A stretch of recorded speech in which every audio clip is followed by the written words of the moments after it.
మీకేమన్నా నల్గొండ కాదు కదా, నల్గొండ రావాలంటే మన 60 రోజుల కింద ఎన్నికలు 60 రోజుల కింద జరిగిన అధ్యక్ష.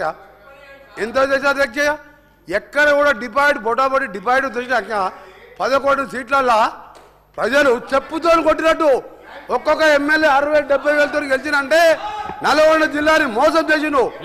నల్గొండ జిల్లాని మోసం చేసింది కాబట్టి ఆ విధమైన రిజల్ట్ ఇచ్చాను.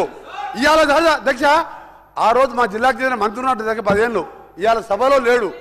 ఇవాళ సభలో లేడంటే మొఖం లేక జగదీష్ రెడ్డి గారి గౌరవ శాసనప్పుడు మొఖంలో లేడు. ఎందుకంటే కేసీఆర్, హరీష్ రావు, జగదీష్ రెడ్డి కలిసి మా జిల్లాని నాశనం చేసిండు. దక్షిణ తెలంగాణ నాశనం చేసి ఇవాళ మంచినీళ్ళు లేక అధ్యక్ష ట్యాంకర్లతోని ఇవాళ మళ్ళా ఫ్లోరైడ్ నీళ్ళు తీసుకొచ్చే అధ్యక్ష మాది 2004లో కాంగ్రెస్ ప్రభుత్వం వచ్చినప్పుడు సాగర్కి వెళ్ళి తీసుకొచ్చి కృష్ణా వాటర్ తాగిన ఇవాళ వీళ్ళ పుణ్యమా అని వ్యవసాయం మర్చిపోండి. తాగటానికి నీళ్ళు లేక ఫ్లోరైడ్ నీళ్ళు రాదు అధ్యక్ష. అందుకే క్షమాపణ చెప్పాలి. ఇదే కేసీఆర్ గారు బయలుదేరే ముందు ముక్కు నేలకు రాసి నల్గొండ జిల్లాలో ఎంటర్ చేయాలని చెప్పి అదే మరొకసారి చెప్తున్నా. మీరు జగన్మోహన్ రెడ్డి గారు స్టేట్మెంట్ తీసిన తర్వాత మీ తలకాయ ఎడబెట్టుకుంటారు. జగన్మోహన్ రెడ్డి గారు స్టేట్మెంట్ ఇల్లే, జగన్మోహన్ రెడ్డి స్టేట్మెంట్ ఇన్నదా మినిస్టర్ గారు ఈ మధ్య అధ్యక్ష మా పల్లా రాజరెడ్డి గారు ఒకసారి అధ్యక్ష పల్లా రాజశేఖర గారు గౌరవ శాసనసభ్యులు మా ఉత్తమ్ కుమార్ రెడ్డి గారు మాట్లాడుతున్నప్పుడు ఆయన ప్రాజెక్టు గురించి మాట్లాడేక్ష ఆయనకి ఏం సంబంధం అధ్యక్ష? ఆ ప్రాజెక్టులు 2014 రాజకీయాలు లేడు, ఒక ఇంజనీరింగ్ కాలేజీలో మేనేజరు ఆయనకి అధ్యక్ష ప్రాజెక్టు గురించి ఆయన మధ్యలో మాట్లాడతాడు. అందుకని చెప్తున్నాం అధ్యక్ష, మళ్ళీ డిమాండ్ చేస్తున్నాం. క్షమాపణ కాదు, తల తిరిగి నల్గొండ జిల్లా ప్రజలు నల్గొండ జిల్లా పెట్టే కాలు పెట్టి అర్హత కూడా లేదని చెప్పి కేసీఆర్ గారికి మరొకసారి హెచ్చరిక చేస్తున్నాం. హరీష్ రావు గారు ప్లీజ్ ప్లీజ్. రాహుల్ గాంధీని కూడా అమేథీలో చెప్పుతో కొట్టినట్టే మరి. ఎందుకంటే ఇవాళ కోమటిరెడ్డి వెంకటరెడ్డి గారు హరీష్ రావు గారు ప్లీజ్ ప్లీజ్ ప్లీజ్. సార్ ఒక రిక్వెస్ట్, స్పీకర్ గారితో నా రిక్వెస్ట్ ఏంటంటే కోమటిరెడ్డి వెంకటరెడ్డి గారు మాట్లాడినటువంటి వ్యాఖ్యలు ఆయన విత్డ్రా చేసుకోవాలి, బేషరతుగా క్షమాపణ చెప్పాలి, లేదంటే మీరైనా దాన్ని సభ యొక్క రికార్డుల నుంచి తొలగించాలి. అప్పటిదాకా నేను మాట్లాడాం సార్. ఇప్పుడు ఒక రాష్ట్రాన్ని సాధించిన కేసీఆర్ ను 10 ఏళ్ల ముఖ్యమంత్రి గారిని పట్టుకొని అటువంటి భాష మాట్లాడడం తగదు. మేము కూడా అనొచ్చు రాహుల్ గాంధీ గారిని అమేథీలో చెప్పుతో కొట్టారని మేము అనలేమా? So let him withdraw the word, then I will speak. లేదా మీరైనా తొలగించండి. తప్పకుండా రికార్డులను పరిశీలించి తొలగించే ప్రయత్నం చేస్తా. మీరు కంటిన్యూ చేయండి. సార్ ఆయన అన్నాడు సార్, చెప్పుతో కొడతామనే పదాన్ని మీరు డిలీట్ చేయాల్సిందే. తప్పకుండా మీరు చెప్పాలి సార్. ఐఎమ్ డిలీటింగ్ అని చెప్పండి. మీరు అలాంటి పదాలు అసెంబ్లీలో మాట్లాడకూడదు. I'm deleting. Thank you. Please continue. నీకు ఆ వ్యంగ్యం తప్ప నీకేమొస్తుందో ఇంకేమైనా వస్తా? అది నీకు గది తప్ప ఏం రాదు నీకు. అధ్యక్ష, ఈ మీటింగ్ సంబంధించి ఈ ఏదైతే కేఆర్ఎంబి ఇచ్చినటువంటి గెజిట్ నోటిఫికేషన్ను గత ప్రభుత్వం ఎక్కడ కూడా అడ్డుకోలేదు అని చెప్పారు అధ్యక్ష. దానికి సంబంధించి చాలా స్పష్టంగా 2-3 చోట్ల కూడా మనం చెప్పడం జరిగింది అధ్యక్ష. అది వినిపిస్తాను నేను. ఒకటి KRMB meeting number 17, KRMB 17th మీటింగ్లో చాలా స్పష్టంగా ఇరిగేషన్ కార్యదర్శి చెప్పారు అధ్యక్ష. అది చదివి వినిపిస్తాను. టు దిస్, ఇది page number 10, KRMB 17th board meeting minutes.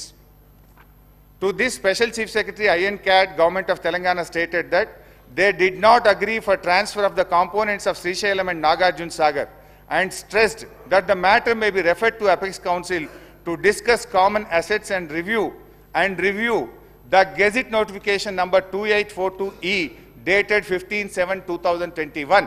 అంటే KRMB ఇచ్చినటువంటి గెజిట్ నోటిఫికేషన్ రివ్యూ చేయాలి, దీని మీద నిర్ణయం తీసుకునే అధికారం లేదు, దీన్ని అపెక్స్ కమిటీకి రెఫర్ చేయండి అని చెప్పి ఆ రోజు చాలా స్పష్టంగా మన ఈ రాష్ట్రానికి చెందిన స్పెషల్ చీఫ్ సెక్రటరీ గారు KRMB మీటింగ్లో చెప్పారు.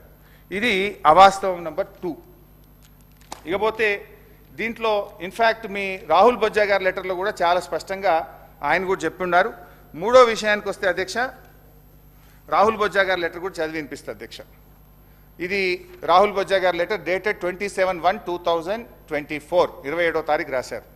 రాహుల్ బొజ్జా గారు పారాగ్రాఫ్ డిలో ఏం రాస్తారు పేజ్ 3లో అంటే, ఫర్దర్ తెలంగాణ సాట్ modifications to gazette notifications SO number 2842 SO 2843 dated 15/7/2021 అంటే అప్పటి ప్రభుత్వం 15/7/2021 తేదీ నాడు ఈ గెజిట్ నోటిఫికేషన్లో మోడిఫికేషన్లు చేయమని ఉత్తరం రాసిందనే విషయాన్ని తిరిగి రాహుల్ బొజ్జా గారు తన లెటర్లో రాశారు. ఇది రెండవ ఆధారం మీ ప్రభుత్వం. ఇక మూడవ అవాస్తవం ఈ మీ బుక్లో నుంచే చదువుతున్నాను. పేజ్ నెంబర్ లేదు, పేజ్ నెంబర్ 3. పేజ్ నెంబర్ 3లో పారాగ్రాఫ్ 2 ఇందులో ఏం రాశారు, 6/5/2022 మే 6వ తేదీన జరిగిన 16వ KRNB సమావేశంలో తెలంగాణ చీఫ్ సెక్రటరీ రజత్ గారు, ENC మురళీధర్ గారు నీటి నిర్వహణ నియామావళిని ఖరారు చేసి ఈ ప్రాజెక్టులు అప్పజెప్పడానికి ఉత్తర్వులు జారీ చేస్తామని హామీ ఇచ్చారు అనేటువంటి విషయాన్ని ఈ పారాగ్రాఫ్ 2లో రాశారు. అప్పజెప్తామని తెలంగాణ ప్రభుత్వం ఒప్పుకున్నది, అప్పటి ప్రభుత్వం ఒప్పుకున్నదని మీరు రాశారు. ఇందులో అప్పజెప్పేందుకు అవసరమైన ఉత్తర్వులను తెలంగాణ ప్రభుత్వం జారీ చేస్తుందని స్పెషల్ CS బోర్డుకు హామీ ఇచ్చారని మీరు ఇందులో రాశారు. దీనికి మీ రాహుల్ బొజ్జా గారే మంచి సమాధానం చెప్పిండ్రు. అది కూడా చూడండి. రాహుల్ బొజ్జా గారు మీ సెక్రటరీ, మీరు వచ్చిన తర్వాత పెట్టుకున్న సెక్రటరీ, పేజ్ నెంబర్ 3లో చాలా స్పష్టంగా రాశాడు. Paragraph C, similar views as stated in para A and B above were expressed in the 16th KRMB meeting by Telangana that handing over of the projects can be considered only after finalization of operation protocol. ఎవరు చెప్పింది ఇది? మీ secretary Rahul Bojja గారు 16వ KRMB మీటింగ్లో operation protocol కాకుండా ఒప్పుకోము అని అప్పటి ప్రభుత్వం చెప్పింది అని చెప్పి మీ సెక్రటరీ గారు కొత్తగా రాసిన ఉత్తరంలో రాశారు. ఇందులో మీరేం రాసిండ్రు? అప్పజెప్పుతామని 16వ KRMBలో ఒప్పుకున్నారనే ఒక అవాస్తవాన్ని రాశారు. ఇదంతా తప్పుల తడక. దిస్ ఈజ్ అవాస్తవం నంబర్ 3. తర్వాత ఇందులోనే ఇంకా రాహుల్ బొజ్జా గారు ఏమన్నారు 16వ దాంతో పాటు, further in the 17th KRMB meeting Telangana stated that it does not agree to transfer the components and stresses that the matter may be referred to Apex Council.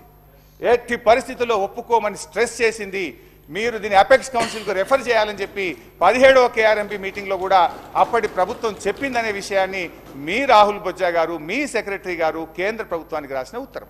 ఇది అవాస్తవం నంబర్ 3. ఇకపోతే అవాస్తవం 4. ఇందులో మరిగా ఇది వాస్తవాలు కాదు, ఇది అవాస్తవాలు అని బుక్ పెట్టాలి. అవాస్తవం నంబర్ 4. అరే ఉన్నదంటే ఉలికేందుకు బట్టన్నా ఓపిక పట్టే దండం పెట్టా, నువ్వు ఉప ముఖ్యమంత్రి ఓపిక తెచ్చుకో. అవాస్తవం 4, పేజ్ నెంబర్ 4, లాస్ట్ పారాగ్రాఫ్.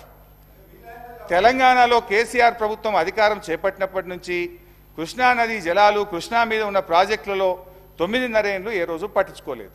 ఉమ్మడి ప్రాజెక్టులను అప్పగించేందుకు రాష్ట్ర పునర్విభజన చట్టంలో ఉన్న నిబంధనలను ఒక్కరోజు కూడా వ్యతిరేకించలేదు. తెలంగాణ రాష్ట్రం ఏర్పడినప్పటి నుంచి నీటి వాటాల విషయంలో అని ఒకటి రాశారు.